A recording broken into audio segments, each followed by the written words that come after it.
হিকমতের ফোয়ারা। তখন আপনি দ্বীনের তালিমাত দেবেন, উদউ ইলা সাবিলি রাব্বিকা বিল হিকমা। হিকমত ছাড়া কখনো দাওয়াতে দ্বীন হয় না। শুধু ইলম দিয়ে দাওয়াতের দ্বীন হয় না, দ্বীনের দাওয়াত হয় না। শুধু ইলম দিয়ে পড়ান আপনি, কোনো অসুবিধা নাই, কিন্তু দ্বীনের দাওয়াতে যখন আসবেন অবশ্যই হিকমত লাগবে। হিকমত সুলুক বাদে আসে না, হিকমত তরিকত বাদে আসে না।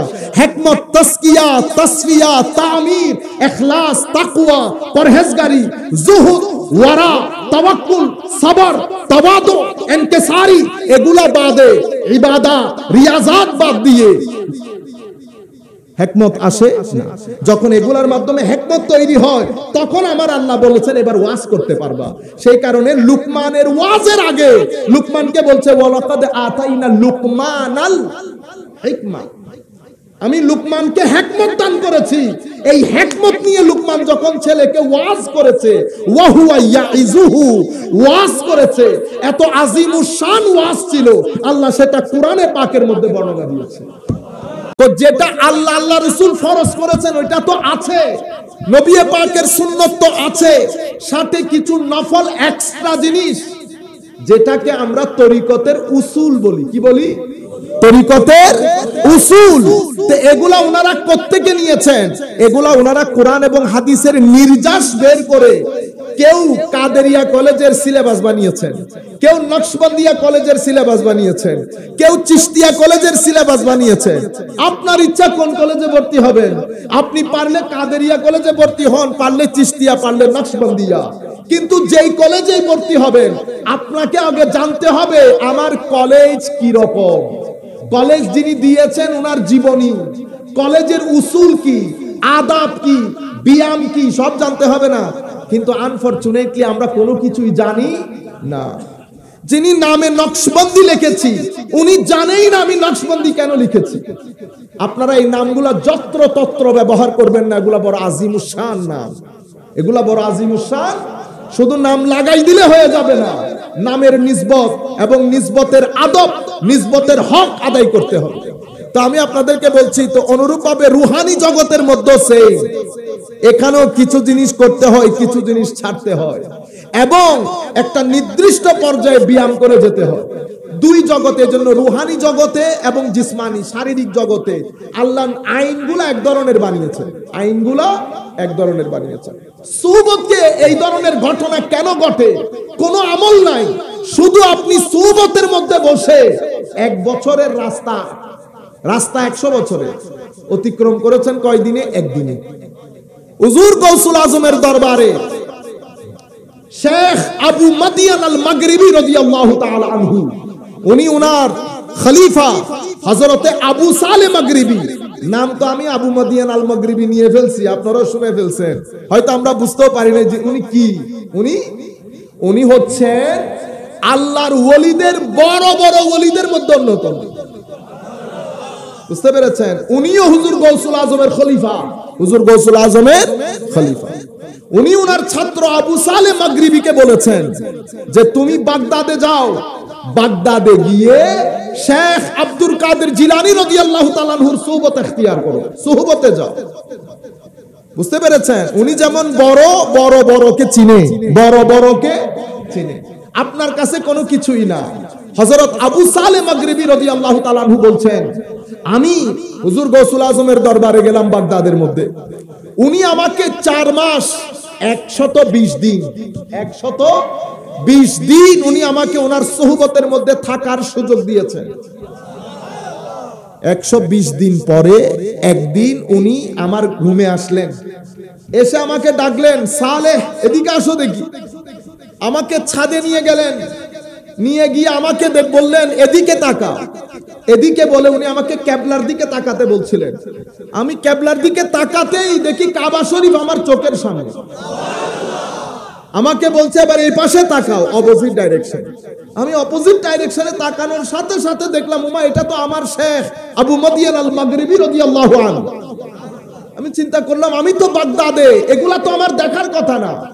হুজুর গৌসুল আজম আব্দুল কাদের জিলানী বলছেন এবার বলো তুমি যেভাবে আসছো আমি সেভাবে তোমাকে ফেরত দেব, নাকি আমি আমার মতো করে তোমাকে তোমার জায়গায় পৌঁছাই দেব, কোনটা?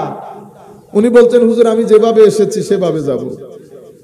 হযরতে আবু সালেহ মাগরিবি বলছেন, শেখ আল জলিল অনেক বড় ওলি, উনি বলছেন সেই সময় হুজুর আব্দুল কাদের জিলানী চোখ দিয়ে দেখে আমার সিনার ভিতরে যতটুকু নূর দান করেছেন, আমি ইন্তেকালের আগ পর্যন্ত সেই নূর ব্যবহার করেছি।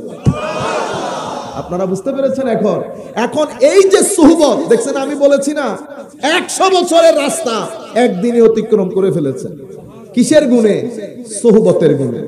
এটা এত আজিম, এত আজিম, এটার মাধ্যমে আবু বকর সিদ্দিক আকবর, উমর ফারুক আজম, উসমান কামিলুল হায়ায়ে ওয়াল ঈমান, আলী আসাদুল্লাহিল গালিব, মাওলা আমার নবীর সুহবতের এই তাসির, আর আপনি বলছেন আপনার মতো।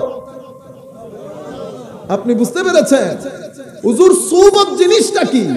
তো আপনি দুনিয়ার দিকে তাকান, দুনিয়া, পুরো দুনিয়া পরিচালনার জন্য আমার আল্লাহ এখানে চুম্বক এবং আকর্ষণ করেছে না?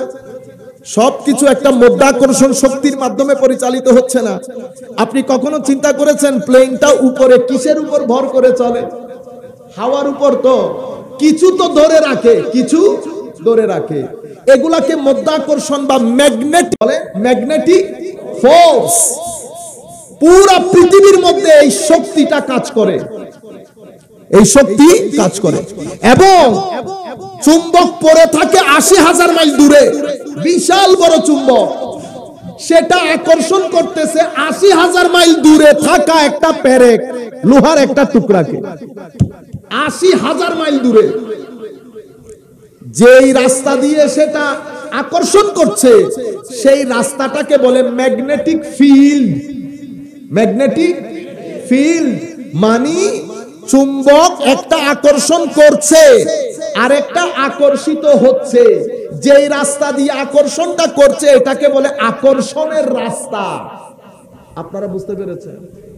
তাইলে যেভাবে এই দুনিয়ার জন্য আল্লাহ রাব্বুল আলামিন একটা ম্যাগনেটিক ফোর্স, আকর্ষণ শক্তি বানিয়ে যেভাবে আল্লাহ দুনিয়ার নিজামকে পরিচালনা করছেন, আমাদের শারীরিক দুনিয়াকে পরিচালনা করছেন, একই আন্দাজে রুহানি জগতের মধ্যেও আমার আল্লাহ ওই ম্যাগনেটিক ফোর্স দিয়ে রুহানি জগৎ পরিচালনা করছেন। এই জগতের চম্বক নজরে আসছে, কিন্তু আকর্ষণ বিকর্ষণ নজরে আসে না। মাওলার রুহানি জগতের চুম্বককে, তো রুহানি জগতের সবচেয়ে বড় চুম্বক আমার নবীর সিনায়ে পাক, আমার নবীর সিনায়ে কদ জাআকুম মিনাল্লাহি নূর। নাম্বার 1 নূর এসেছে। আমার আল্লাহ বলছেন আফামান শারাহাল্লাহু সাদরাহু, আফামান শারাহাল্লাহু সাদরাহু লিল ইসলামে ফাহুয়া আলা নূরিম মির রাব্বি। নবী নূর, মুমিনের সিনা নূর। আরেক আয়াতে আমার আল্লাহ বলছেন ইউতিকুম কিফলাইনে মির রাহমাতিহি ওয়া ইয়াজআল লাকুম নূরা। আমি তাদের প্রতি আমার যে বিশেষ দয়া সেটাকে ডাবল করে দেব এবং তাদেরকে বিশেষ নূর দান করব। বুঝতে পেরেছেন? এবং কিয়ামতের ময়দানে নূরহুম ইয়াসআ বাইনা আইদিহিম, এই নূর আপনার আগে আগে আপনাকে আল্লাহর দেয়া প্যান্ডেলের কাছে নিয়ে যাবে। তো আমার নবীর ওই যে সিনায়ে পাকের মূল নূর, সেই নূর অ্যাট্রাক্ট করে, আকর্ষণ করে আল্লাহর ওলিদের সিনাকে। এখন আমার নবীর সিনা থেকে সিনার নূরের মাধ্যমে আকর্ষিত হওয়ার জন্য কিছু নিয়ম কানুন আছে না? যেই নিয়ম কানুন আছে, সেই নিয়ম কানুন যে স্কুলে পড়লে জানা যায়, সেই স্কুলকে তরিকতের স্কুল বলে। সেই স্কুলকে তরিকতের স্কুল বলে। আর কোনটা খাবো কোনটা খাবো না, কোনটা খাবো কোনটা, কোথায় যাব কোথায় যাব না, এই হানা যে স্কুল শিখায় সেটাকে শরীয়তের স্কুল বলে। সেটাকে কিসের স্কুল? শরীয়তের স্কুল। এই কারণে হুজুর গৌসুল আজম আব্দুল কাদের জিলানী বলেছেন আমার তরিকায়ে কাদেরিয়ার, কাদেরি তরিকার ফিচার, কি বলেছি? ফিচার মানে বিশেষত্ব তিনটা। কয়টা? তিনটা। একটা হচ্ছে আল ইলম, প্রথম ফিচার তরিকায়ে কাদেরিয়ার জ্ঞান। হুজুর জ্ঞান কোনটা? যেটা আমরা পড়ি সেটা কোন? সেটাও আছে, কিন্তু এটা ইলমে শরীয়তে গভীরতা অর্জন করা নাম্বার 1। আমি আর এখানে বিশ্লেষণ করছি না, যেহেতু পূর্ববর্তী বক্তব্যে আমি এগুলা ক্লিয়ার করেছি। দ্বিতীয়ত আসসুলুক, এটা কাদেরিয়া তরিকার ফিচার। সুতরাং তরিকায়ে কাদেরিয়ার মধ্যে যদি আপনি নামাজ ছেড়ে দেন, তো তরিকায়ে কাদেরিয়ার বিশেষত্বর প্রথম জিনিসই তো ছেড়ে দিলেন আপনি। আল ইলম, ফরজ নামাজ, ওযু, সালাত, যাকাত, হজ, আমাদের ভিতরের অপবিত্রতা থেকে মুক্তির উপায়, যা কিছু আল্লাহ আমাদের জন্য হারাম করেছেন, কুল ইন্নামা হাররামা রাব্বি আল ফাওয়াহিশ মা যাহরা মিনহা ওয়া মা বাতান, যা কিছু আল্লাহ আমাদের বাইরের ভিতরের জিনিস হারাম করেছেন, কি হারাম করেছেন আমাদেরকে জানতে হবে। হারাম থেকে কিভাবে বাঁচবো সেটাও জানতে হবে। কি হারাম করেছেন এটা শরীয়ত বলবে, কিভাবে বাঁচবো সেটা তরিকত বলে। নামাজ কিভাবে পড়বো শরীয়ত বলবে, নামাজের মধ্যে খুশু কিভাবে অর্জন করব তরিকত বলবে। তাকওয়া কাকে বলে উত্তর শরীয়ত দেবে, তাকওয়া কিভাবে অর্জন করব উত্তর তরিকত দেবে। নিয়ত কি শরীয়ত বলবে, খালেস নিয়ত কাকে বলে কিভাবে অর্জন করে এটা তরিকত উত্তর দেবে। আলেম জুদা জুদা, মাদ্রাসাও জুদা জুদা। আপনারা বুঝতে পেরেছেন? এক এক প্রশ্নের উত্তর, এটা হয়েছে কিনা, রুকুতে গিয়েছেন কিনা, এই উত্তর দেবে মুফতি, এই উত্তর দেবে ফকিহ।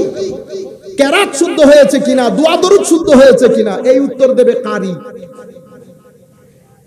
নামাজের ভিতরে স্থিরতা কিভাবে অর্জন করব, এই উত্তর কারিও দেবে না, মুফতিও দেবে না।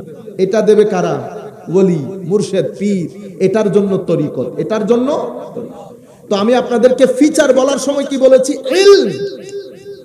সুতরাং আমরা যারা কাদেরিয়া তরিকার লোক, যারা নিজেদেরকে কাদেরি মনে করি, আমরা যেন অবশ্যই আমার নবীর আনিত বিধানের মধ্যে যা কিছু জানা আমাদের জন্য ফরজ, আমরা যেন সেটা অর্জন করি।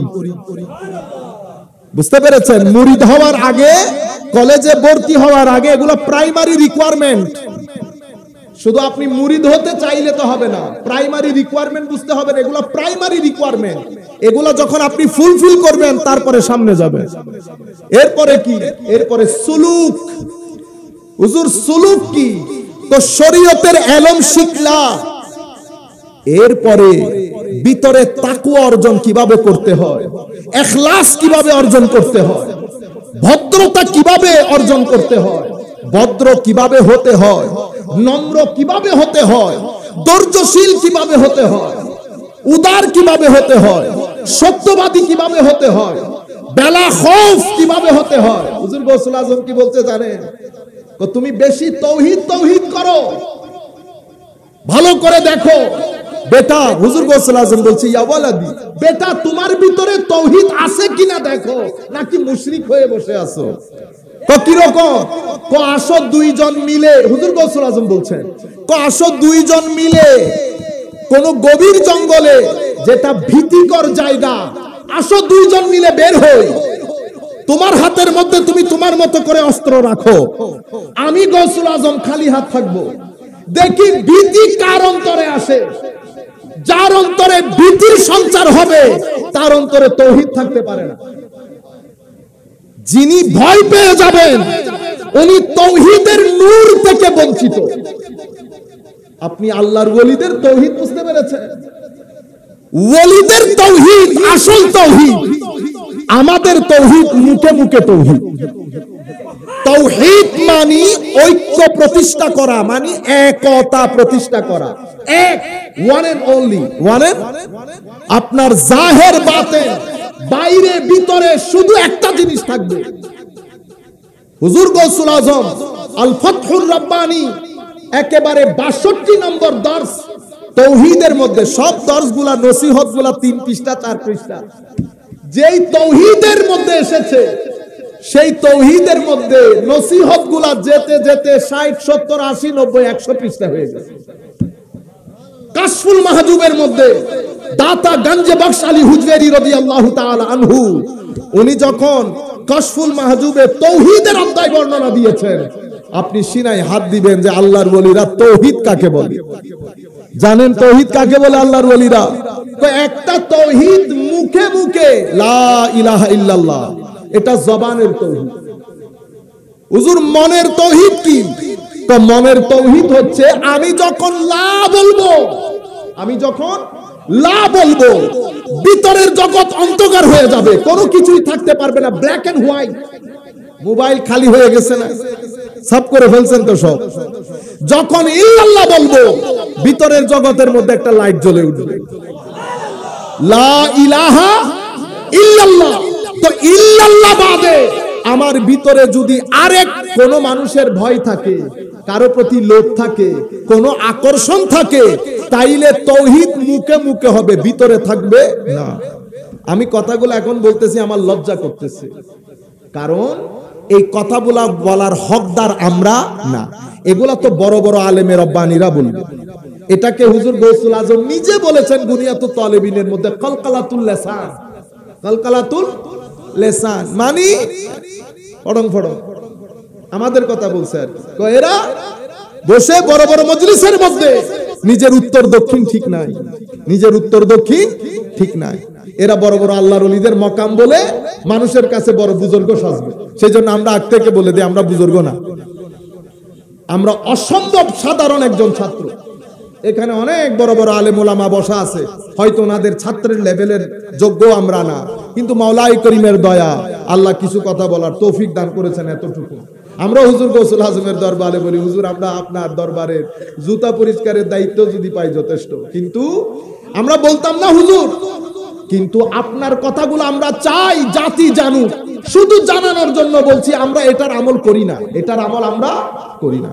সম্মানিত উপস্থিতি, তো হুজুর গৌসুল আজম বলছেন একটা জবানের তাওহীদ ইল্লাল্লাহ এখানে হয়েছে। এরপরে বড় একটা বাইরের অংশ না, একটা বিসি আছে না, বাইরের অংশ হচ্ছে জবান, ভিতরের অংশ কলব। বিসির ভিতরে আর কি আছে? মগজ একটা আছে। তো এটার জন্য দাঁত ভেঙে ফেলি না আমরা, ওই মগজটাকে রু বলি। কি বলি? রু। প্রত্যেক ফ্রুটের মধ্যে আপনি দেখবেন যা কিছু খেয়ে মানুষ আল্লাহর প্রশংসা করে, প্রত্যেক ফ্রুটের মধ্যে আল্লাহ রেখেছেন আম, ভিতরে বুটি, বুটির ভিতরে মগজ।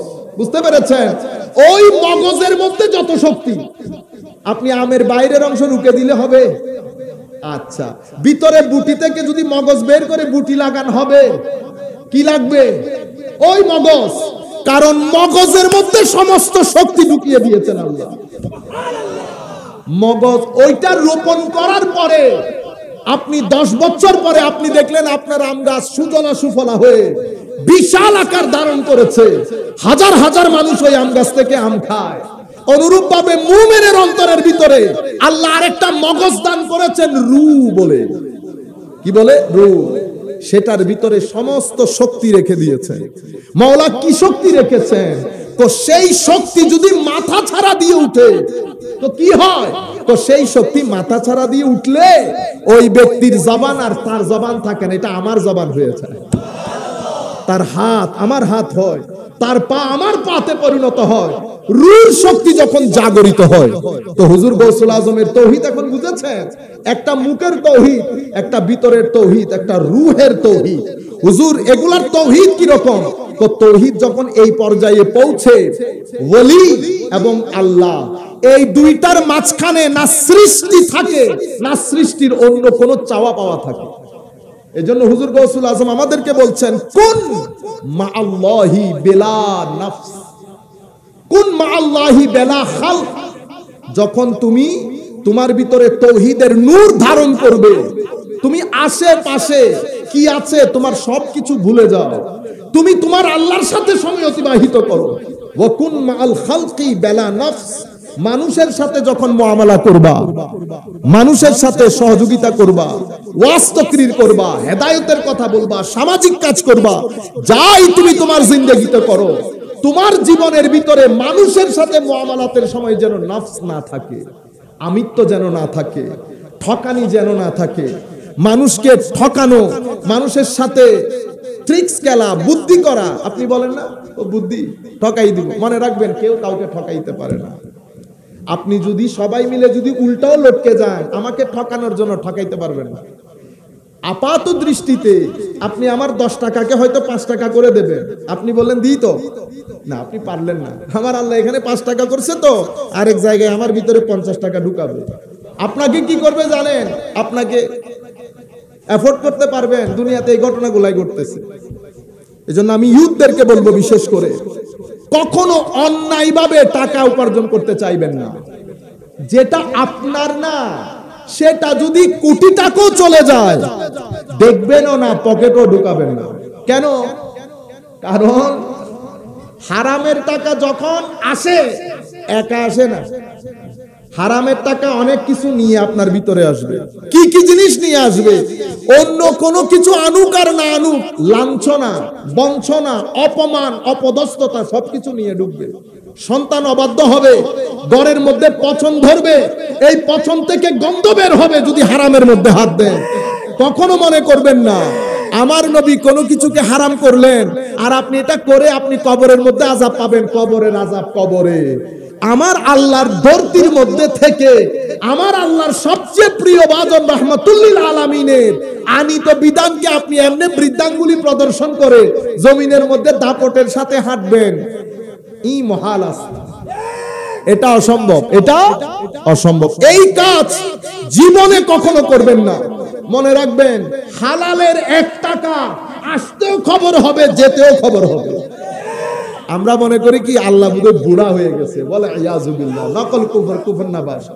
বুঝতে পেরেছেন? আমার আল্লাহ আগে যেমন দিতেন এখনো তেমন দেন। আগের বরকত যেমন ছিল এখনো সেরকম বরকত। আমাদের 2টা জিনিস নষ্ট হয়ে গেছে, হালাল এবং তাওয়াক্কুল, আল্লাহর উপর ভরসা, হাউতাস না করা। কেন? কারণ যার জমিনের মধ্যে থাকি উনি আমার এখানে বসবাস করেন। উনি জানেন না আমি কোন অবস্থার মধ্যে আছি। এই কারণে আমার আল্লাহ প্রত্যেক দিন মধ্যরাত্রিতে এসে আপনাকে জিজ্ঞেস করেন, বান্দা সব ঠিক আছে তো, সেটটেড আছে তো, কোনো অসুবিধা আছে না, কোনো কিছু দরকার আছে না? তো যিনি এসে জিজ্ঞেস করেন, আপনারা ওনার সাথে শেয়ার করেন। মেয়ের বিয়েতে আপনি মায়ের এমনি এমনি করেন না, কেমনে এমনি করেন? বাইরের মানুষের কাছে পরে যান, আমার আল্লাহর দরবারে আগে ধর্ণা দেন। কারণ আমার আল্লাহ দুনিয়ার নিজাম পরিচালনার জন্য যত ধরনের মানুষ আল্লাহ বানিয়েছেন, কাউকে ধনী কাউকে গরিব, কিন্তু আমার আল্লাহ প্রত্যেক ব্যক্তির রব, প্রতিপালক। আমার আল্লাহ রব্বুল আলামিনের তাফসীর করতে গিয়ে আমি যদি ভুল না করি, ইমাম রাজি রাদিয়াল্লাহু আনহু আরদা ওয়া নাফা'না বিউলুমিহি ফিদ দারাইনি আমিন, উনি বলছেন ইব্রাহিম ইবনে আদহাম রাদিয়াল্লাহু তাআলা আনহু একটা দাওয়াত হয়েছে, উনি গেছেন, খাওয়া দাওয়া দিয়েছে। খাওয়া দাওয়া দেওয়ার পরে খেতে বসবে, এমন সময় একটা কাক এসে হুজুরের ওই রুটি নিয়ে দেয় দু। ইব্রাহিম ইবনে আদহাম রাদিয়াল্লাহু আনহু উনিও কাকের পিছনে পিছনে দৌড়ান। আল্লাহর ওলি তো ইশারা সব বুঝে, ইশারা সব বুঝে। পিছনে যাচ্ছেন যাচ্ছেন যাচ্ছেন, কাক একবার গাছে একবার পাহাড়ের উপর। হযরত ইব্রাহিম ইবনে আদহাম পাহাড়ের উপর গিয়ে বসলেন।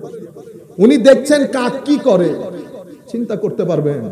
কাক ওই রুটি, হুজুর দেখতেছেন পাহাড়ের পাদদেশে কেউ একজন কোন একটা যুবক ছেলেকে বেঁধে রেখেছে পিছমোড়া বাঁধ দিয়ে। কাক রুটিটা ওই ছেলের কোলে গিয়ে ফেলেছে যেন সে খেয়ে তার খিদা নিবারণ করতে পারে। নিশ্চয়ই সেই ছেলে ক্ষুধার্ত হয়ে আমার আল্লাহকে ডাক দিয়েছে। আমার আল্লাহ কাক পাঠিয়ে ইব্রাহিম ইবনে আদহাম থেকে রুটি এনেছে। কেন?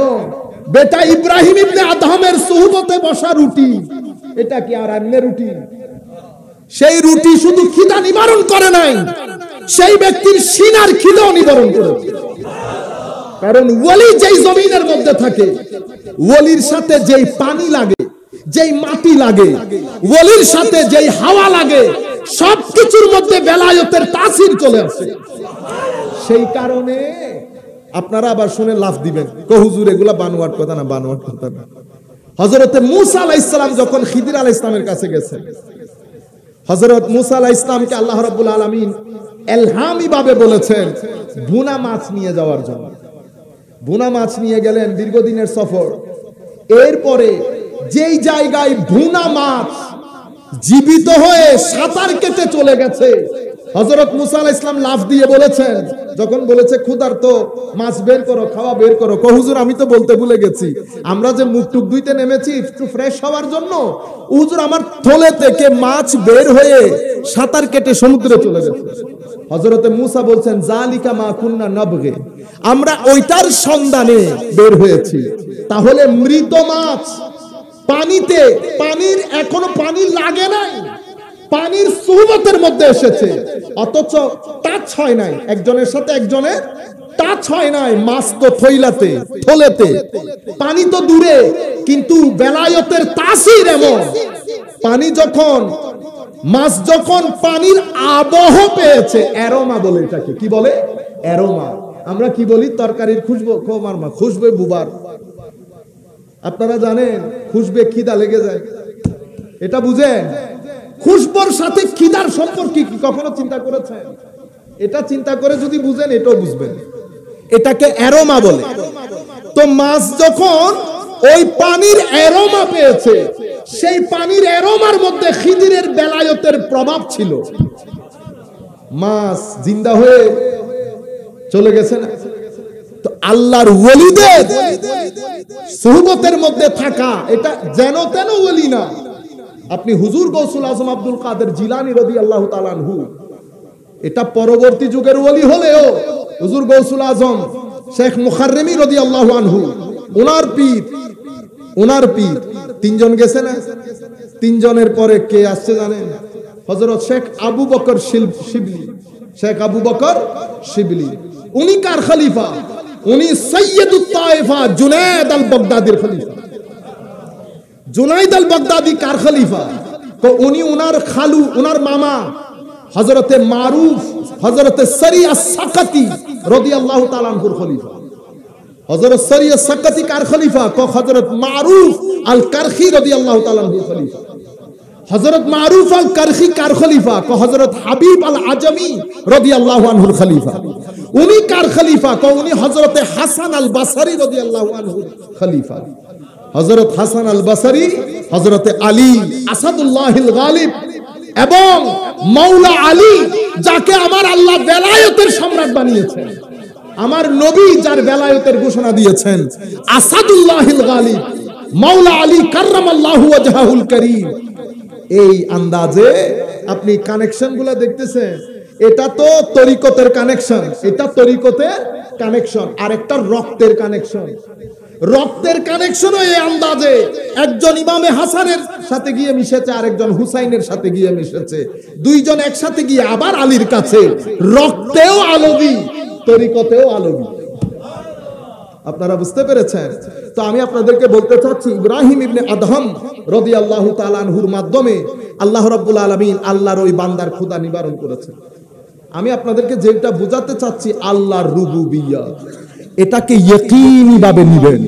আমাদের ওই ইয়াকিনের মধ্যে চির ধরেছে কিছু দুনিয়া, কিছু শয়তান, কিছু নফসানিয়ত, আশপাশের সঙ্গ বরবাদ করে দিচ্ছে আমাদেরকে, আশেপাশের সঙ্গ বরবাদ করে দিচ্ছে আমাদেরকে। আমার এক ভাই আমাকে বলছেন, ভাই এত জায়গায় বক্তব্য দিলাম, কখনো বক্তব্যে নার্ভাস লাগে না,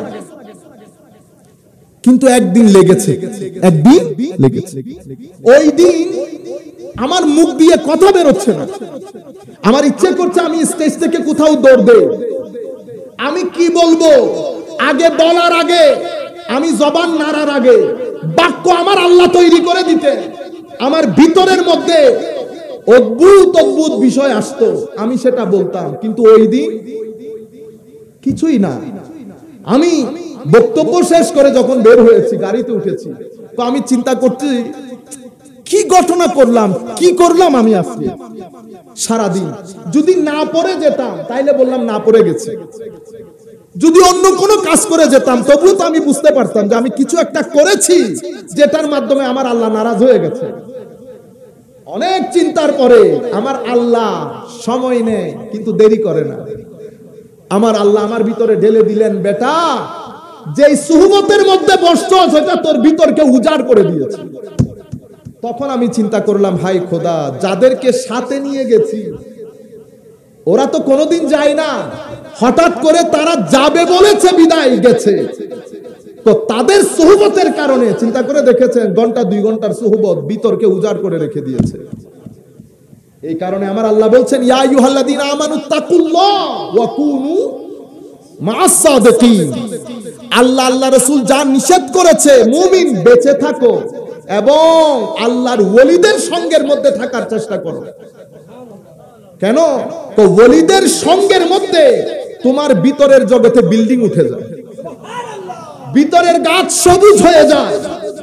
একই সুহবতের কারণে সবুজ গাছের পাতা ঝরে গাছগুলা উজাড় হয়ে যায়, গাছগুলা উজাড় হয়ে যায়। সেই কারণে আল্লাহর ওলিরা, আলেমে রাব্বানীরা সাধারণ মানুষের মজলিস থেকে দূরে থাকতেন, সাধারণ মানুষের মজলিস থেকে দূরে থাকতেন। কিন্তু কেউ তালিমাতের মধ্যে, যেমন নবীগণ, আমার নবী সাল্লাল্লাহু আলাইহি ওয়াসাল্লাম, হায় খোদা, আমার নবীকে আল্লাহ দায়িত্ব দিয়ে দিয়েছেন। আমি মাঝে মধ্যে চিন্তা করি আমার নবী কিভাবে বরদাস্ত করেছেন। যেই নবী আমার আল্লাহর নৈকট্যের চাদরের মধ্যে জিন্দেগি অতিবাহিত করেন, প্রতিটা সেকেন্ড যেই নবীর আল্লাহর নৈকট্যের মধ্যে, আল্লাহর মেরাজের মধ্যে, আল্লাহর জিয়ারতের মধ্যে যেই নবী অতিবাহিত করেন, কেউ কি চাইবে সেই সুহবত থেকে একটু পরিমাণ ফিরে আসুক? আপনারা বুঝতে পেরেছেন? কেউ চাই না কখনো সুন্দর জীবন ত্যাগ করে কষ্টের জীবনে আসতে। কিন্তু আমার নবী সারা দিন এই দিন প্রতিষ্ঠার জন্য কাজ করতে হইতো। এটাকে বলে তাওয়াজ্জু ইলাল খালক। সারা দিন আমার নবী মানুষ নিয়ে কাজ করছে, কোন রকম সময় পাচ্ছে না আল্লাহর দরবারে যাওয়া। আমার আল্লাহ রাতের ব্যবস্থা করে, আমার আল্লাহ কি বলছে, সুবহানাল্লাহ, ইয়া আইয়ুহাল মুজাম্মিল কুমিল লাইলা ইল্লা কালিলা। হাবিব, রাতে উঠতে পারেন তো আপনি? রাতে দেখছেন কথা বলার আন্দাজ, রাতে উঠতে পারেন তো? কুমিল লাইলা ইল্লা কালিলা, কিছু অংশ ছেড়ে উঠতে পারেন। আবার কি বলে, আচ্ছা যদি বেশি মনে ইচ্ছে করে জিদ আলাইহি, একটু করে বাড়াই দিয়ে, একটু করে। হাবিব দেখেন আবার কষ্ট না হয় মতো, আবার আপনি বেশি কষ্ট নিয়ে ফেলবেন, আবিন কুসমিনহু, বেশি কষ্ট লাগলে কম করে দিয়ে, দেখছেন নি? এটাকে বলে আমার নবীর শানে মাহবুবিয়ত, শানে মাহবুবিয়ত। এটা মাকামে মুহাম্মাদি সাল্লাল্লাহু আলাইহি ওয়াসাল্লাম। আমার নবীকে আল্লাহ কোন পর্যায়ে নিয়ে গেলে, আল্লাহ আল্লাহ হিসেবে যখন কথা বলে, নবীর সাথে কি আন্দাজে কথা বলে, কয় ইয়া আইয়ুহাল মুজাম্মিল। আপনারা বুঝতে পেরেছেন? সালাতুন ইয়া রাসূলুল্লাহ হাবিবাল্লাহ আলাইকুম সালাতুন ইয়া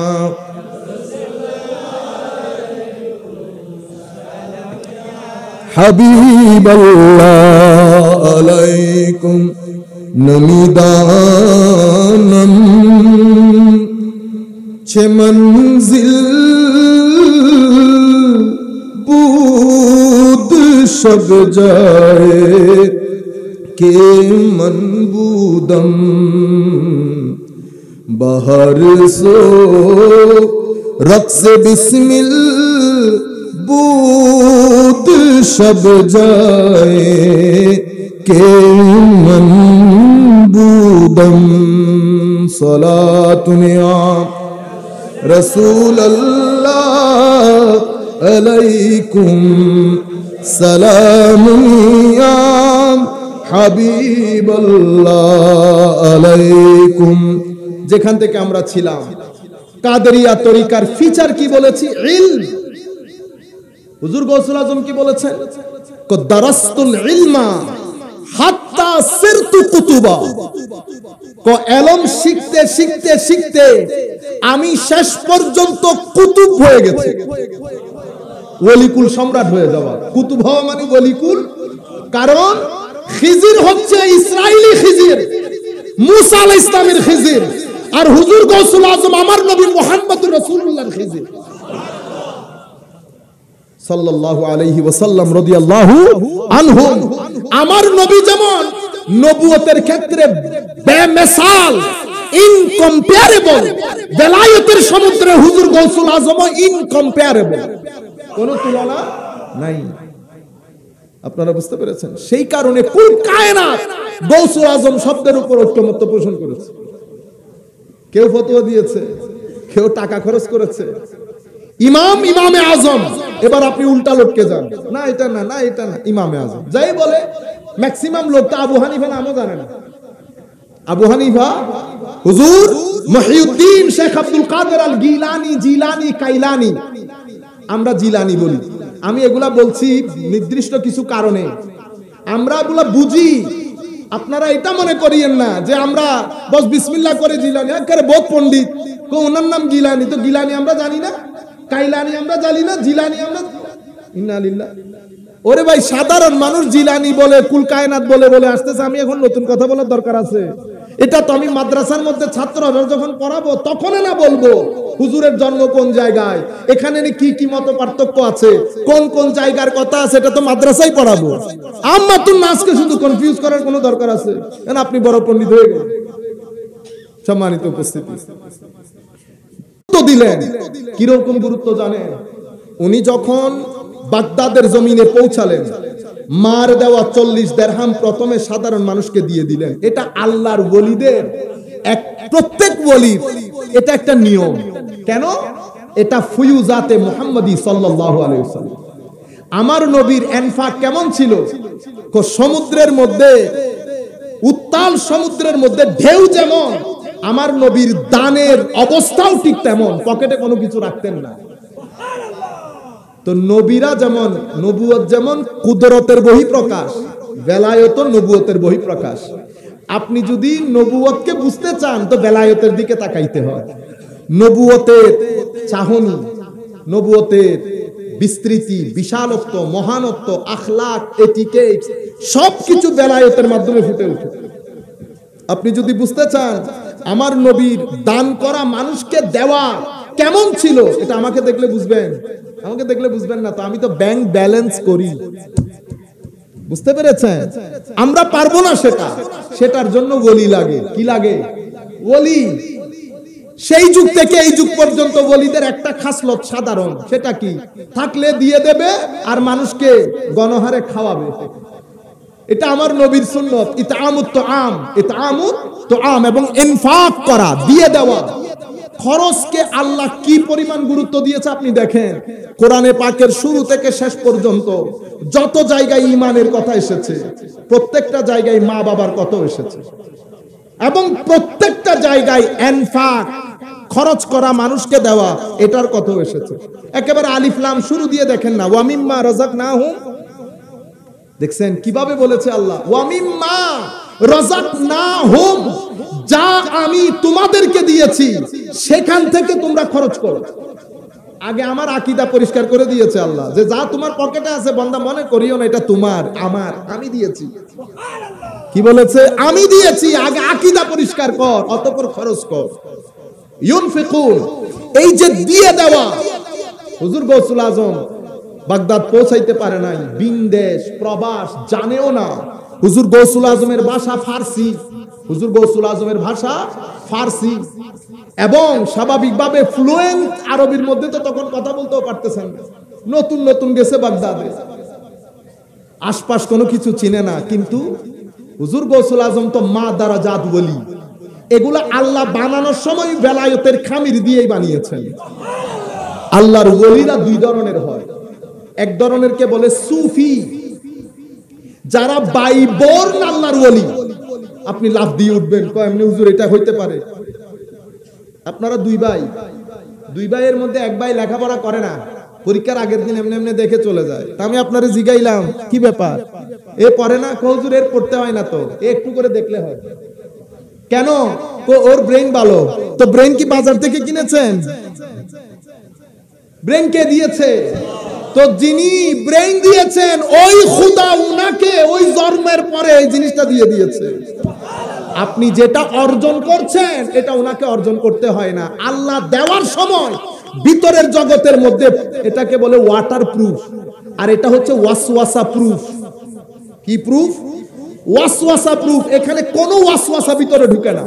সুফি এরা মা দারাজাত ওলি, এবং এটার উপর আউলিয়ায়ে কেরাম, আইম্মায়ে কেরাম একমত, কোন ধরনের ইখতিলাফ নাই যে আল্লাহর কিছু ওলি জন্মগতভাবে বলি, আর কেউ হচ্ছে মুতাসাউফিফ। মুতাসাউফিফ মানে এরা অনেক করতে হয়, মুজাহাদা, অনেক কষ্টের পরে আল্লাহর ওলি হয়। আমাদের অনেক ছাত্র আছে না, পড়তে পড়তে পড়তে পড়তে এক পর্যায়ে ভালো রেজাল্ট করে, ঠিক সেরকম হুজুর দাতা গঞ্জে বখশ আলী হুজবেরি কাশফুল মাহজুবের মধ্যে আরেক ধরনের কো অ্যাড করেছেন, কিন্তু আমি ওইটাকে ওলির মধ্যে অ্যাড করি নাই, ওলিরা আলাদা। আরেক ধরনের কোনটা? কম মুস্তাউসিফ। হুজুর এরা কারা? কো এরা ওলি না, ওলির ভান করে, ওলি হওয়া ভান করে। সহজ বাংলায় আমরা যেগুলাকে ভণ্ড বলি, কি বলি? ভণ্ড। এরা দাবিদার, এরা আসলে বলি না, মুর্শিদ না, মুর্শিদ হওয়ার দাবি করে, সুফি হওয়ার দাবি করে। তো ওরা কি রকম? হুজুর দাতা গঞ্জে বখশ বলছেন এরা এত কামিনা, এত জলিল খোয়ার, এত মানে ফালতু জিনিস। তো হুজুর কি রকম? মানুষকে খাইতে বসলে দস্তরখানের মধ্যে মাছি এসে যেমনে ডিস্টার্ব করে, এরও আল্লাহর ওলিদের দস্তরখানের মধ্যে এসে শুধু ডিস্টার্ব করে মাছির মতো। আপনারা বুঝতে পেরেছেন? তাইলে এটা বাদ দিলাম। আল্লাহর ওলি দুই ধরনের হয়। হুজুর গৌসুল আজম তো মা দারাজাত ওলি না শুধু, আমার মনে হচ্ছে, আমার যতটুকু গবেষণা গেছে, হুজুর গৌসুল আজম রুয়ে জমিনের মধ্যে একমাত্র জিনিস যার বাবা জগৎ বিখ্যাত আল্লাহর ওলি, মার হাল মাকাম জগৎ বিখ্যাত ওলিয়া, নানি ওলি, নানা আব্দুল্লাহ সৌমাই তো ক্লাস আল্লাহর ওলি তখনকার যুগে। হুজুর গৌসুল আজমের খালো ওলি, হুজুর গৌসুল আজমের ফুফুও ওলি। রুয়ে জমিনের মধ্যে তো এতগুলা কানেকশন যেখানে হবে, গাছর আমি বে মিষ্টি নই উপায় আছে না?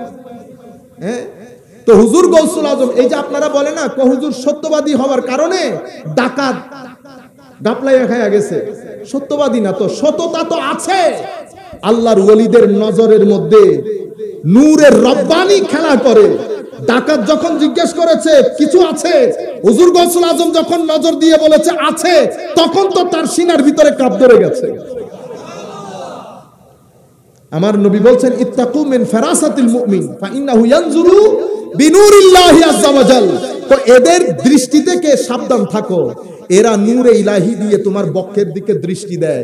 ওই ওলি সে ওই ডাকাত এত আনকমফোর্টেবল হয়ে যায়, সে সর্দারের কাছে দৌড়ায় যায়, হুজুর এই ছেলে বলতেছে, অথচ ওখানে যাওয়ার তো কোনো দরকার ছিল না। পুরা ঘটনাটা আপনারা করেন, সবসময় এক ধরনের ব্যাখ্যা করলে তো হবে না, গবেষণা করি কি ঘটনা ঘটেছে, কিভাবে ঘটেছে। আর হুজুর গৌসুল আজম দেখতে কি আমার মতো ছিল? তো হুজুর গৌসুল আজমের শান মান, হুজুর গৌসুল আজমের খত মানে শারীরিক সাইজ, যেটা শরীরের গঠন, হুজুর গৌসুল আজমের সৌন্দর্য খুব পরিপূর্ণ রূপে সিরতের কিতাবের মধ্যে আমার নবীকে দেখতে যেমন লাগতো, হুজুর গৌসুল আজমকেও দেখতে ঠিক সেরকম লাগতো। এটা কি এমনি এমনি আমার মতো সাহেবুল আজম সব গেছে ও ভাই, ডাকাত প্রথম যখন দেখছে, ইয়া রব এটা কি জিনিস, তো লাইটের মতো জ্বলতেছে, লাইটের মতো জ্বলতেছে, সে তো দূর থেকে জিজ্ঞেস করতেছে কিছু আছে কিনা। ডাকাত কি এভাবে ডিল করে? ডাকাত ও এলে করে ডিল করে দেনা, এক্সকিউজ মি আমার তো কিছু আছে না, এলে করে দেনা। ডাকাত তো থলে টান দেবে, পকেট টান দেবে, এই কাজই তো করবে। হুজুর গৌসুল আজমের ব্যক্তিত্ব, রূপ, দবদবা, চাহনি যখন দেখেছে, সে তো কাছেও আসে নাই, সে দূর থেকে জিজ্ঞেস করতেছে আপনার কাছে কিছু আছে? তো আছে তো, সে আর কাছে আসতেছে না। এটা ওলিদের রূপ, দবদবা। হুজুর গৌসুল আজম এর রূপ ও দবদবার ওলি শুধু জন্মগতভাবে তখন 17 বছর বয়সে না, দুনিয়া থেকে যখন চলে যাচ্ছেন তখনও ছেলেদেরকে বলেছে জায়গা করে দাও। সমস্ত ফেরেশতারা, রুহানি জগতের লোকজন এসে গেছে, জায়গা করে দাও। ছেলে বলতেছে আমার বাবা এমন জোরে চিল্লানি দিল মনে হয় যেন আরশ কেঁপে উঠল। হুজুর গৌসুল আজমের রূপ এবং দবদবা আপনারা পুরো জিনিসটা মাথায় আনেন। সৌন্দর্য, ব্যক্তিত্ব সবকিছু দেখে দুইজন জিজ্ঞেস করেছে, পরে সে সর্দারের কাছে গেছে। কেন গেছে? যে একজনে হই দিবে তা আছে এটা কিলে সত্য হতা হর একখানে ওনার হাসে চাইতে বেশি এগুলো হই দিবে এটার জন্য না। উনি তো তারা গেছে বলতে হুজুর জিনিস তো আজিব, জিনিস আজিব। কিরকম? নিশ্চয়ই তারা হুজুরের সৌন্দর্য বর্ণনা করেছে, হুজুরের চাহনি দেখা, তাদের ফিলিং সবকিছু শেয়ার করেছে। শেয়ার করার পরে উনি তখন আব্দুর রহমান বদবী বা আব্দুল্লাহ বদবী, আমি যদি ভুল না করে থাকি, ডাকাত সর্দার একসাথে এসেছে। আসার পরে যখন দেখেছে, হায় হায় নেগাহে ওলি মে ये তাসির দেখা, বাস হুজুর গৌসুল আজম দৃষ্টি দিয়েছে। সেই যখন যত নিকটে আসতেছে হুজুর গৌসুল আজমের সিনার মধ্যে তুফান তৈরি হয়ে গেছে, সিনার ভিতরে তুফান তৈরি হয়ে গেছে। সুহবতের কথা বলেছি না, এই সুহবত এটাকে বলে। এক সুহবত এখনো পর্যন্ত এসে যে থাকবেও সেরকম না, শুধুমাত্র সুহবতের অ্যারোমা লেগেছে। সুহবতের অ্যারোমা লাগাতে এত বছরের ডাকা 2 সেকেন্ডের মধ্যে ভিতর পরিবর্তন হয়ে চোখ দিয়ে পানি পড়া শুরু করেছে, পানি পড়া শুরু করেছে। নতুবা আপনি মার কথা এভাবে রাখলেন, আমি আল্লাহর কথা রাখলাম না, ডাকাত কে আন্দাজে কথা বলে না, এগুলা কথাই কথাই বিষয় না। হুজুর গৌসুল আজম তো সিনার মধ্যে আগুন লাগিয়ে দিয়েছে ডাকাতে। কিভাবে? কোনো জবান নাই, কথা নাই, কোনো কিছুই নাই, শুধু দেখা আছে, শুধু দেখা আছে। তো চাহনির মধ্যে এত শক্তি কোত্থেকে আসে? তো সিনা থেকে। কোত্থেকে? সিনা থেকে। যখন আল্লাহর ওলির সিনার ভিতরে আল্লাহ নূর ডালতে শুরু করে, আফামান শারাহাল্লাহু সাদরাহু লিল ইসলাম ফাহু আলা নূরিম মির রাব্বে ইউতিকুম কিফলাইন মির রাহমাতে ওয়া ইয়াজআল লাকুম নূরা। নূর যখন ঢালতে শুরু করে, দেখতে ছোট সিনা হলেও এটা আটলান্টিক মহাসাগর হয়ে যায়। সেই আটলান্টিক মহাসাগরের নূর আল্লাহর ওলিদের পঞ্চ ইন্দ্রিয় দিয়ে চিন চিন চিন চিন করে বের হয়। কিভাবে? আপনাদের ঘরে বেড়া আছে না? সূর্য যখন উদয় হয়, বেড়ার ফাঁকে ফাঁকে নূরগুলা আলো আপনার ঘরের ভিতরে চলে আসে না? অন্ধকার ঘর আলোকিত হয়ে যায় না? এই আলোগুলো আপনি দেখতে পারবেন, চোখে দেখতেও তো পারবেন না।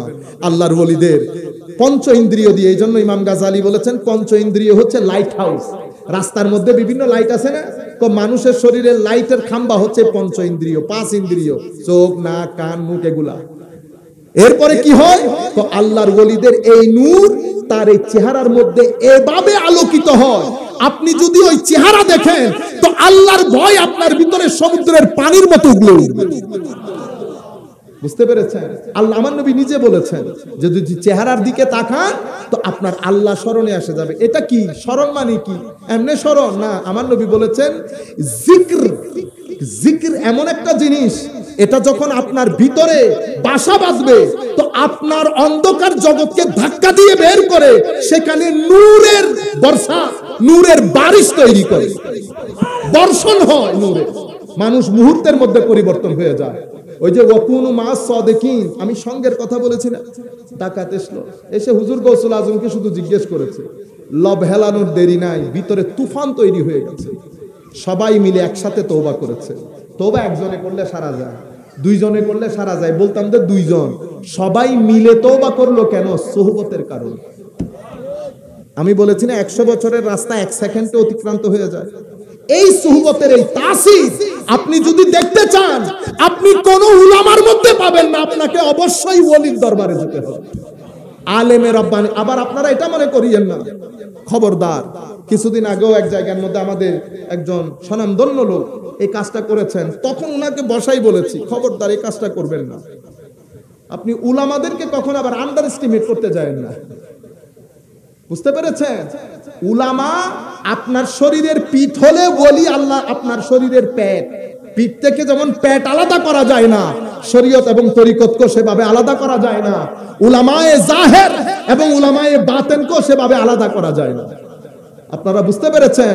শরীয়তের খেদমত উলামায়ে কেরাম করেছেন, তরিকতের খেদমত আউলিয়ায়ে কেরাম করেছেন। সমস্ত খেদমত আমাদের মাথার উপর। আমরা কি করি? একটাকে তুলে আরেকটাকে মৌলবী, ও মৌলবী বুখারী কি মৌলবী লিখে নেওয়া, মানে বুঝছেন না ঘটনা? আমরা একজনকে সোমবারের কথা বলতে বলতে আপনি বৃহস্পতিবারকে আন্ডার এস্টিমেট করিয়েন না। বৃহস্পতিবারও বার, রবিবারও বার, শনিবারও বার, একবার বাদ দিলে 6 দিন, সপ্তাহ পুরাবে? পুরাবে। সম্মানিত উপস্থিতি, আমাদের বক্তব্য একেবারে শেষের দিকে। আমরা যেই জায়গা থেকে আপনাদের এই সফর শুরু করেছিলাম, তাহলে সুহবতটা আমি এই জন্য বুঝাতে চাচ্ছি। তো উনি বলেছেন যে কিছু মানুষ নিয়ে গেছি, ওই মানুষের সুহবত আপনার ভিতরকে উজাড় করে দিয়েছে। আপনারা এই বিষয়টাকে খেয়াল করবেন, কার সাথে থাকতেছে। যখন দেখবেন নামাজ পড়তে ইচ্ছে করতেছে না, সবসময় নামাজ পড়েন, হঠাৎ করে নামাজ পড়তে ইচ্ছে করছে না, হঠাৎ করে ভিতর থেকে যে একটা ভালো লাগা বন্ধ হয়ে গেছে, বুঝবেন আপনি এমন সুহবতে ছিলেন যেটা আপনার ভিতরের জগৎকে আগুন লাগিয়ে দিয়েছে। তখন চিন্তা করবেন কার কার সঙ্গ, এগুলা এড়িয়ে চলবেন। কেন? এখন এমনিতে অনেক দুর্যোগপূর্ণ পরিস্থিতি।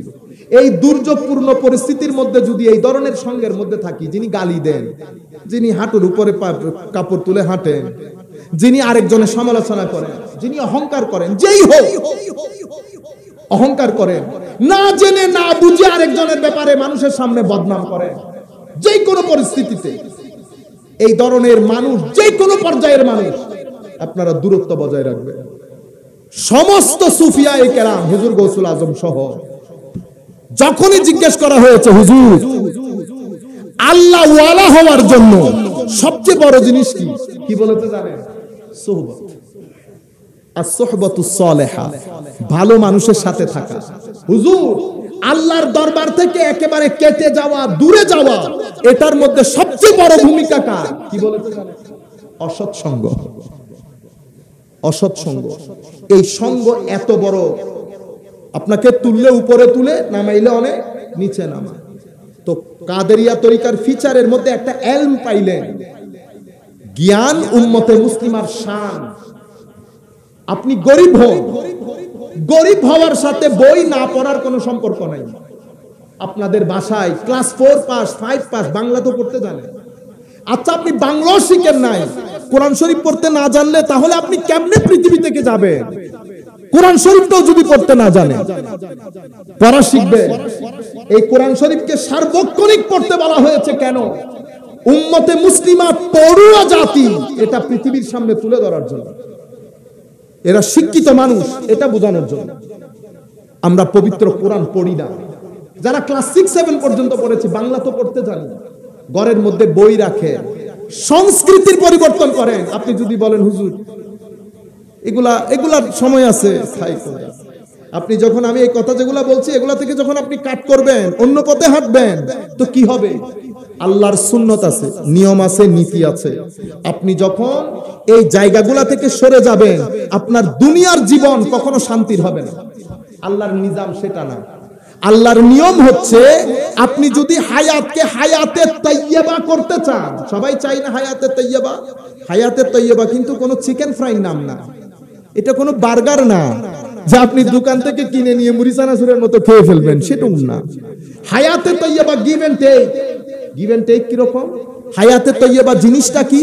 তো হায়াতে তাইয়্যিবা মানে পিসফুল লাইফ, অনেক শান্তিপূর্ণ ব্যালেন্স জীবন, স্থিরতার জীবন, সুখের জীবন। এটা আসে কেমনে? আমার আল্লাহ বলছে, আমার নিয়ম হচ্ছে তোমার জীবনের মধ্যে কয়েকটা জিনিস থাকবে, তোমার হায়াতে তাইয়্যিবা হবে। কি কি জিনিস থাকবে? ঈমান, আমল, সহযোগিতা। ঈমান, আমল, সহযোগিতা। এরপরে কি? এরপরে হচ্ছে সবর। আপনার জীবনে যখন এই জিনিসগুলো থাকবে, আপনার হায়াতকে আল্লাহ হায়াতে তাইয়্যিবা করে দেবে। যেই জাতি পীরের সাথে নিসবত বেশি রাখবে, আমি বড় এটা বোল্ড অ্যানাউন্সমেন্ট বলতে পারেন, ডিক্লারেশন, যেই জাতি আল্লাহর ওলিদের সাথে, খানেকার সাথে নিসবত রাখবে, নিসবতের হায়া করবে, সেই জাতির জীবন সবচেয়ে স্টেবল, স্থির এবং হায়াতে তাইয়্যিবা সে জাতির নসিব হবে। হায়াতে তাইয়্যিবা সে জাতি নসিব হবে। কেন? কারণ আল্লাহর ওলিরা হায়াতকে হায়াতে তাইয়্যিবা কেমনে করে সেটা শিখায় তাদের মজলিসের মধ্যে। সম্মানিত উপস্থিতি, কাজেই আপনারা জ্ঞান মনে রাখবেন, খুব স্বল্প সময়ের জন্য পৃথিবীতে আসা, জীবন শেষের দিকে, আমাদের জীবন সূর্যাস্তের দিকে চলে গেছে। মুরব্বিয়ানে কেরাম যাদের সাথে বসে একটু সুখ দুঃখের কথা বলতাম, একটা প্রাণী নাই। কবরগুলার মধ্যে গেলে আর আসতে ইচ্ছে করে না। চলে আসার সময় মনে হয় যেন কোনো চাচি যেটি বলতেছেন, বেটা আর একটু বস, ভালো লাগতেছে। এবং আপনি যদি আমাদেরকে বলেন না আমাদের এখানে কোনো টান লাগে না, সমস্ত মানুষগুলা চলে গেছে, জীবন বড় সংক্ষিপ্ততার সাথে দ্রুততার সাথে শেষ হয়ে যাচ্ছে। আমরা একটা মহা সমুদ্রে পা রাখবো, অনন্তকাল ধরে সেই জায়গার মধ্যে থাকতে হবে। এখান থেকে যদি নূর আহরণ না করেন, কবর কখনো নূরানি হবে না। এখান থেকে যদি আমার নবীর নিসবতের হায়া না করেন, কবর কখনো নূরানি হবে না। এখান থেকে যদি আপনি কোরআনের সাথে সম্পর্ক না গড়েন, আল্লাহর জিকিরের সাথে, মানুষের সাথে সৎ ব্যবহার না করেন, কবর আলোকিত হবে না। মনে রাখবেন, মুহূর্তের মধ্যেই বাতি বন্ধ হবে, অনন্তকাল ধরে সেই জায়গার মধ্যে থাকতে হবে। আমরা এতটাই স্বার্থপর, আমি আসার 1 সেকেন্ড আগেও কেউ আমার নাম নেয় নাই, আমি চলে যাওয়ার কিছুদিনের মধ্যে কেউ আমার নাম আর নেবে না। এটা বিশাল সমুদ্রের মতো, পানি আনতে থাকবেন, মানুষ বুঝতেও পারবে না কে পানি নিয়েছে কি নেই না। সমুদ্র আসছে আর যাচ্ছে, আসছে আর যাচ্ছে। কাজেই হুজুর গৌসুল আজমের সাথে নিসবত করেন, তালিমাত গুলাকে ধারণ করেন এবং সেই আন্দাজে জীবন যাপন করেন। প্রতারণা বন্ধ করে দেন, গালিগালাজ বন্ধ করে দেন, হারামখোরি বন্ধ করে দেন। কবরের জন্য না, আপনার নিজের জীবনের জন্য। হারামখোরি থাকবে আপনার জীবনে, মানুষকে ঠকানো থাকবে। বড় চৌধুরী বহুত দেখেছি। আমার আল্লাহ বলছে বড় বড় লোক সব কবরের মধ্যে চিত হয়ে আছে, তুমিও চিত হয়ে থাকবা, তুমিও চিত হয়ে থাকবা। ফেরাউনের মতো মানুষ টিকতে পারে নাই, অর্ধ পৃথিবীর শাসক ইয়াজিদের মতো মানুষ টিকতে পারে নাই, আপনি টিকবেন না। এই কিছুদিন, কিছু মুহূর্ত, কিছু সময় সব শান্ত হয়ে যাবে। আসেন আমরা আল্লাহর ওলিদের এই দেওয়া বিধান, আল্লাহর ওলিদের এই তালিমাত গুলো আমাদের নিজের জীবনে আমরা বাস্তবায়ন করি। সেই কারণে মাহফিল সাজানো হয়, মাহফিল গান বাজনার জন্য না, মাহফিল টেনে টেনে জমানোর জন্য না। এখন একটা কথা হয়, কৌজুর মাহফিল ন জমে, ইন্না লিল্লাহি ওয়া প্যাকেজ অনুষ্ঠান জমবে, মাহফিল কেমনে জমে? মাহফিল হচ্ছে উম্মতের তালিম এবং উম্মতের তাসকিয়া, তাসফিয়া, তামির, তিনটা জিনিসের জন্য মাহফিল। যে তিনটা জিনিস সুলুক তরিকতের কাজ করে। তরিকতের বিষয় কি? তরিকতের বিষয় তিনটা: তাসকিয়া, তাসফিয়া, তামির। তাসকিয়া মানে পরিশোধন, তাসফিয়া মানেও পরিশোধন, কিন্তু দুইটার মধ্যে টেকনিক্যাল ফারাক আছে। সুলুক এবং তরিকত, যেটা কাদেরিয়া তরিকার দ্বিতীয় ফিচার, এটা কেন দরকার? তো চারিত্রিক পরিশোধন, আত্মার উন্নতি, এই দুইটার মাধ্যমে জাহের বাতেনে যেই ঘর, সেই ঘরকে নির্মাণ করা। তামির জাহের ওয়াল বাতেন, তিনটা জিনিস কেন করতে হবে? লিনাইলি সাআদা আল আবাদিয়া, অনন্তকাল ধরে শান্তিতে থাকার জন্য। তিনটা কি জিনিস? অন্তরের পরিশোধন, চারিত্রিক উন্নতি, এরপরে ভিতর এবং বাইরের ঘর নির্মাণ করা। ঘর নির্মাণ কেন করতে হবে? কারণ আপনার ভিতরে কিছু এমন ময়লা জিনিস আছে, সেগুলো সাপের মতো। কিসের মতো? সাপের মতো। দংশন করলে যেমন বিষক্রিয়া শুরু হয়, আস্তে আস্তে আপনাকে মৃত্যুর কুলে নিয়ে যায়, সেভাবে আপনার ভিতরেও নফস নামে একটা সাপ দেওয়া হয়েছে। এটা যখন দংশন করে, আপনার ভিতরে খাহেসাতের বিষক্রিয়া শুরু হয়ে যায়। এটা আপনাকে উন্মাদ করে ফেলে, এটা আপনাকে এতটাই উন্মাদ করে ফেলে, আপনি আখিরাত দুনিয়া সবকিছু ভুলে বসে থাকেন। এটা এক পর্যায়ে আপনাকে জাহান্নামের আগুনের মধ্যে গিয়ে নিক্ষেপ করে। দুনিয়ার মধ্যেও জিল্লত, আখিরাতের মধ্যেও জিল্লত। এটা এত বেশি পাগল করে ফেলে, এটা আপনাকে আপনার চোখে এমন চশমা পরিয়ে দেবে, শত শত হাজার হাজার কোটি টাকা হারামের ইনকাম করে ফেলবে। ক্লাব করবেন, ডান্স করবেন, সবকিছু করতেছেন, আপনি বেখবর। কোরআন ও সুন্নতের দৃষ্টিতে আপনি মৃত মানুষ, আপনি মৃত মানুষ। মৃতের যেমন কোনো সুদবুদ থাকে না, এই ব্যক্তিরও কোনো সুদবুদ নাই। নতুবা পৃথিবীর দিকে তাকালে, রাস্তা দিয়ে যাওয়ার সময় কবরস্থানের দিকে তাকালে, তার ভিতরের মধ্যে চিত হয়ে যাওয়ার কথা। কোনো কিছুই তাকে অ্যাট্রাক্ট করছে না, কোনো কিছুই তাকে কনভিন্স করছে না। কেন? কারণ সে উন্মাদ হয়ে গেছে, পাগল হয়ে গেছে। কিছু দুনিয়া, কিছু নেশা, ভিতরের নফস নামী সাপ তাকে দংশন করে, তাকে আস্তে আস্তে আস্তে মৃত্যুর করে দিয়ে দিচ্ছে। আপনারা বুঝতে পেরেছেন? সেই কারণে সুলুক, হুজুর গৌসুল আজম বলছেন সুলুকের মাধ্যমে চারিত্রিক পরিশোধন, সুলুকের মাধ্যমে নফসের পরিশোধন, ওই সাপ থেকে মুক্তি এবং বের হওয়ার উপায়। এভাবে আমি আমার ঘর নির্মাণ করব, সাপহীন ঘর। কেন? আমার পরকালের মুক্তির জন্য। সুলুক। 3 নম্বর কি? তো 3 নম্বর ওয়াজ। আপনার মধ্যে যখন শরীয়ত এবং তরিকত এসে যাবে, তখন আপনার ভিতরে হিকমতের ফোয়ারা বইতে থাকবে। কিসের ফোয়ারা? হিকমতের ফোয়ারা। তখন আপনি দ্বীনের তালিমাত দেবেন। উদউ ইলা সাবিলি রাব্বিকা বিল হিকমা। হিকমত ছাড়া কখনো দাওয়াতে দ্বীন হয় না। শুধু ইলম দিয়ে দাওয়াতের দ্বীন হয় না, দ্বীনের দাওয়াত হয় না। শুধু ইলম দিয়ে পড়ান আপনি, কোনো অসুবিধা নাই, কিন্তু দ্বীনের দাওয়াতে যখন আসবেন অবশ্যই হিকমত লাগবে। হিকমত সুলুক বাদে আসে না, হিকমত তরিকত বাদে আসে না। হিকমত তাসকিয়া, তাসফিয়া, তামির, ইখলাস, তাকওয়া, পরহেজগারি, যুহুদ, ওয়ারা, তাওয়াক্কুল, সবর, তাওয়াদু, ইনকিসারি, এগুলা বাদে, ইবাদত, রিয়াজাত বাদ দিয়ে হিকমত আসে না। যখন এগুলার মাধ্যমে হিকমত তৈরি হয়, তখন আমার আল্লাহ বলেছেন এবার ওয়াজ করতে পারবা। সেই কারণে লুকমানের ওয়াজের আগে লুকমানকে বলছে ওয়ালাকাদ আতাইনা লুকমানাল হিকমা। আমি লুকমানকে হিকমত দান করেছি। এই হিকমত নিয়ে লুকমান যখন ছেলেকে ওয়াজ করেছে, ওয়া হুয়া ইয়াইজুহু, ওয়াজ করেছে, এত আজিমুশ শান ওয়াজ ছিল, আল্লাহ সেটা কোরআনে পাকের মধ্যে বর্ণনা দিয়েছে।